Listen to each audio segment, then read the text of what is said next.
Hi, my name is Saba, and if you're headed to Hawaii but still figuring out what you should be doing, this is my awesome, jam-packed 6-day Hawaii itinerary featuring Oahu, Maui, and the Big Island. Let's go. A spreadsheet of the full itinerary will also be linked down below if you want to go check that out.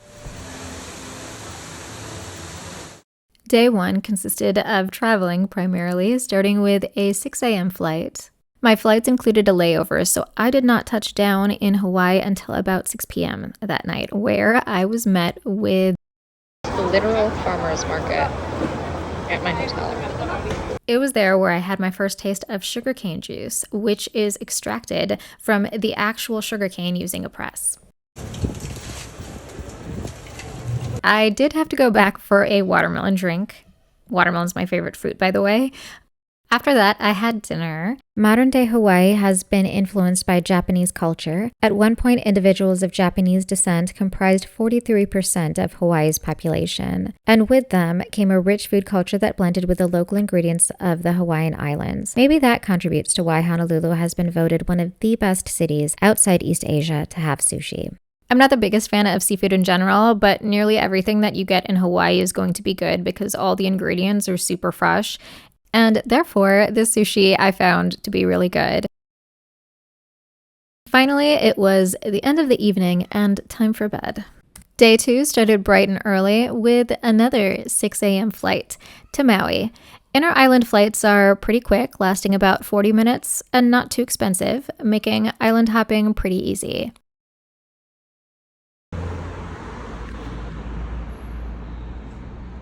These videos don't do the landscape justice. Maui is so beautiful. Oh my gosh, I could use a place like this by my house. After landing, I headed straight to the Garden of Eden Arboretum, and it is easily the most beautiful garden I have ever seen. Does it look familiar? Well, the opening scene of the first Jurassic Park was filmed here. The Garden of Eden Arboretum consists of over 20 trails featuring stunning and rare foliage, ocean views, and many waterfalls, and I was here to abseil down some of them.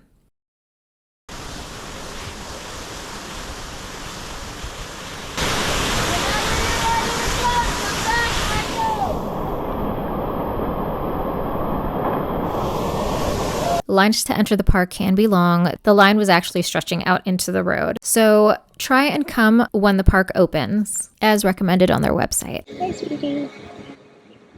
It was here in Maui where I tried my first poke bowl. Trying some of the most Hawaiian meals. This is poke. I've never had this. I'm a little nervous. Again, I'm not the biggest fan of seafood, but I'm really glad I tried it. It was also the place where I had my first shave ice. And yes, that's shave ice without a D. That's how they say it in Hawaii. Shave ice is similar to a snow cone, except that the shavings are so fine that it gives the dessert a snowy consistency, which melts in your mouth, and it makes it so that the sugary syrup coats every little bit of the dessert down to the last bite, unlike with a snow cone. Then it was time to go back to Oahu. I had cereal for dinner.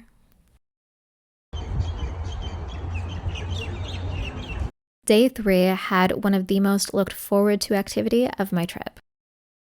Today we're going swimming with sharks. The swimming was cage-free. Unfortunately, we didn't get to see as many sharks as we had hoped, and the guides hypothesized that that was because there were a lot of predatory sharks in the area. Even so, it was still awesome just to see a few, and the company that I went with made us feel so comfortable in the water, and they filmed for us, which turned out great, as you can see.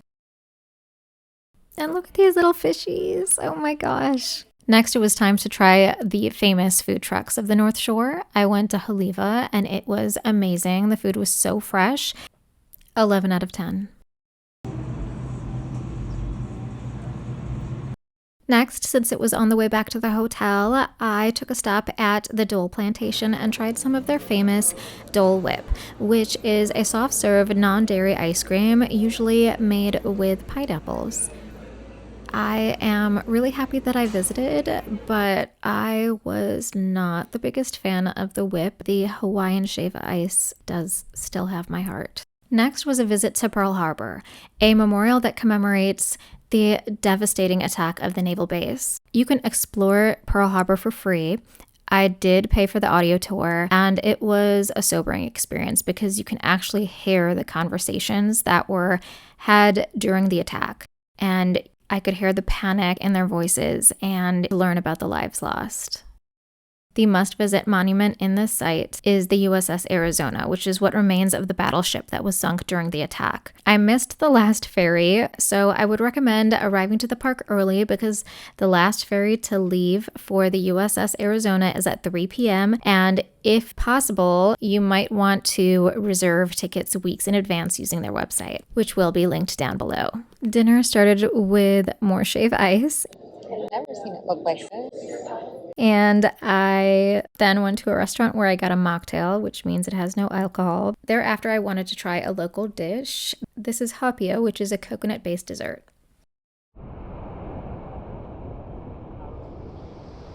Today started with a surfing lesson. Polynesia is where surfing was created, and the state of Hawaii put it on the map. And if you ever get embarrassed trying something new, think about this video. It looks funny because I look like I am deliberately trying to jump off of the surfboard as soon as I stand up. I was just excited to be standing that I did not really think to balance afterwards.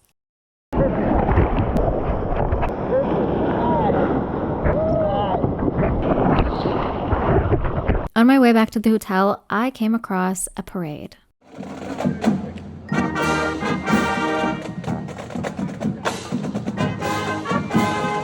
It was so adorable. It was totally not anticipated.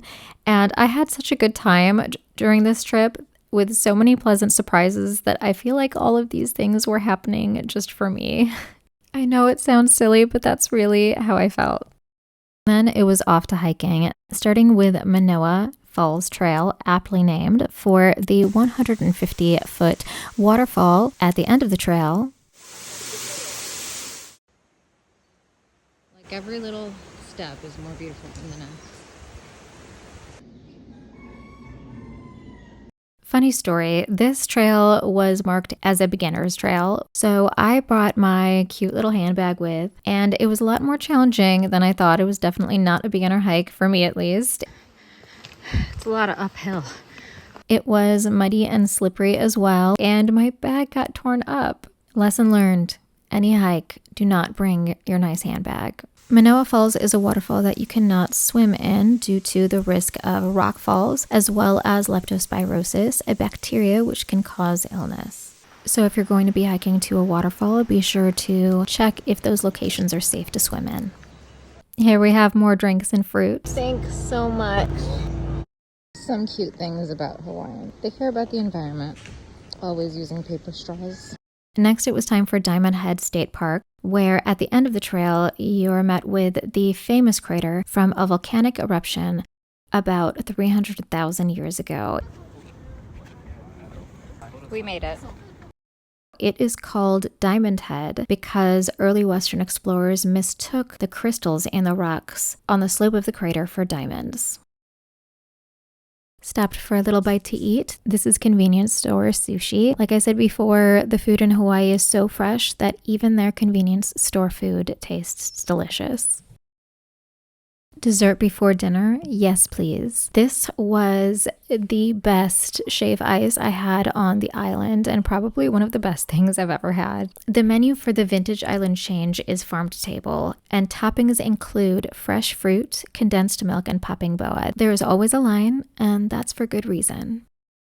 In search of food, I headed to Sky Waikiki. They unfortunately stopped serving food at that time, but I had the best mocktail that I've had in years. I think it was the Brambleberry Fizz minus the alcohol, and the server added more agave to make it sweet for me. He actually used a metal stirrer to taste the drink after he made it. It wasn't in a gross way. He didn't put the drink to his lips, but I've never seen that before, and I really appreciated it because to make sure what you're making is good, have to taste.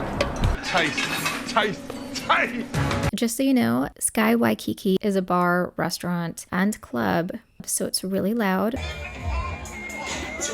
so protect your ears like I did with these super sweet earplugs. They're not completely noise canceling, but they are super easy to get in and out and washable, so you can reuse them. After Sky, I took myself out to Pasta and Cheesecake.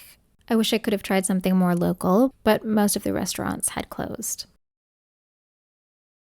Then I went back to my hotel, did some laundry, and went to bed.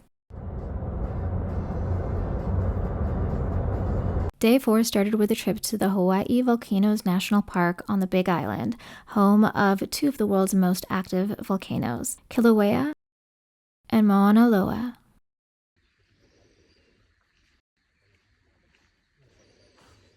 Here I got to see the lava tubes, which are underground channels that are created by flowing lava. Next, I saw the steam vents. The steam is created by rainwater that is vaporized by molten rock underneath. Finally, it was time to see the closest thing to flowing lava during the time of my visit.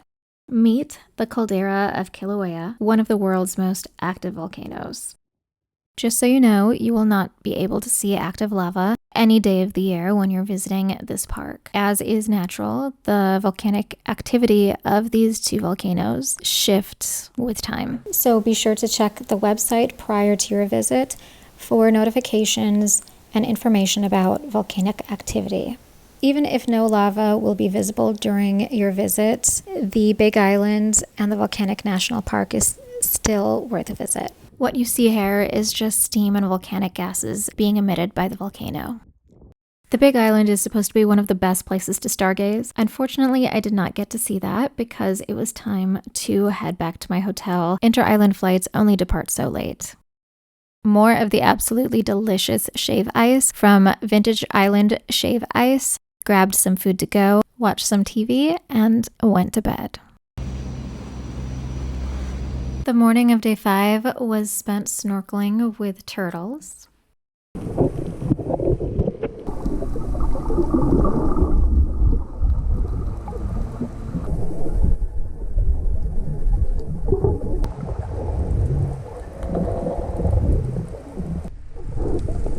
Then I did something I should have done from the beginning of my trip. I had breakfast at one of the local shops. Island Vintage actually has a coffee shop, and it is super yummy. It was there I had my first acai bowl, which was amazing. The flavor that I got was hapia moana, and it was one of the best things I have ever tasted. Easily a 12 or 15 out of 10. Absolutely delicious. Sometimes the yumminess of a restaurant's food will change based on the day and depending on the staff working at the time. This was not the case at the Vintage Island shops. This place was consistently good every single day I went. I am so glad I found this place, and I would return to Hawaii just to eat here again.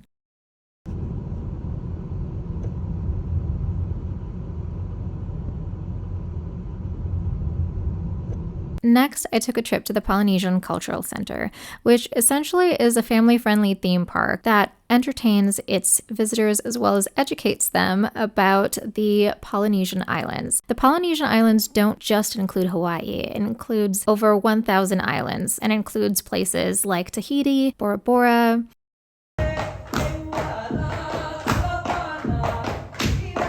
So at PCC, we got to see presentations about the various islands and tried our hand at activities, which a lot of them, had in common with each other. Such activities included ukulele, canoeing, fire throwing. And while it was amazing to learn about the culture of the Polynesian Islands, the experience at the PCC seemed a little manufactured, and in turn, it did not feel as authentic as I was hoping. The experiences that you can try at the PCC are also provided by a lot of hotels, so you can check with your hotel to see if they offer these activities. This is all really embarrassing for me to post, but I just wanted to show you what you might experience at the center. That being said, it was still an enjoyable experience and the staff was awesome. So thank you for such a lovely time. Then it was time for the luau, which was really nice because I got to learn more about the history of Hawaii. Finally, it was time to stargaze, and I headed to Kiana Point, which is one of the best places to stargaze on the island of Oahu because it's said to be the darkest place on the island at night. And I didn't realize just how dark it had to be for you to be able to see stars. Dude, I'm the only person on this road. I am freaked out. Whew. Goes on for 2 more miles like this. 2 more miles like this. Oh God, oh God. Oh my God!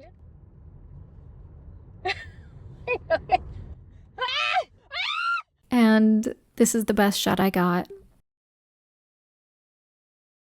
I saw one single solitary star in the sky and I'm good. I'm good. Oh man, I'm so glad to be out of there. That road went on forever. It was so dark. Oh, look at all these brave people coming. They have the people with them. Sadly, it was time to say aloha to this tropical paradise. I like to give back to the place that graciously hosted me during my travels. So, I would like to shed light on 2 charities local to Hawaii. The first being the Hawaii Food Bank, a nonprofit organization that provides food assistance to people in need to make sure that no Hawaiians are without food. And the second charity, the Hawaii Wildlife Fund. On landing in Hawaii, it doesn't take long to realize that Hawaiians are very environmentally mindful. The Hawaii Wildlife Fund is a nonprofit organization dedicated to the conservation of Hawaii's wildlife. Finally, not only do Hawaiians show such a connection to the land, they show a beautiful connection to humanity. Their empathy for humanity is further evidenced in the fact that Hawaii has been the first state in the U.S. to call for an immediate and permanent ceasefire in Gaza, where great atrocities are being committed towards innocent civilians, almost 40% of which are children. So, I would like to draw attention to the Palestinian Children Relief Fund, a non-governmental humanitarian relief organization with over 30 years of providing tens of thousands of children with free medical care and supplying necessities to those most in need. If you are unable to donate to this relief fund, you can go to a website like uscpr.org, and in just a couple of minutes, you can quickly and conveniently send word-for-word, ready-to-go letters to your U.S. representatives and request for a ceasefire now. You can edit the letters to your liking, of course. The links to all mentioned causes will be listed down below. Mahalo Hawaii for a wonderful time. It has truly been one of the most beautiful places I have ever visited. I hope to come back one day and experience your beauty again. Mahalo to you all for watching, and remember, it's never too late to start living.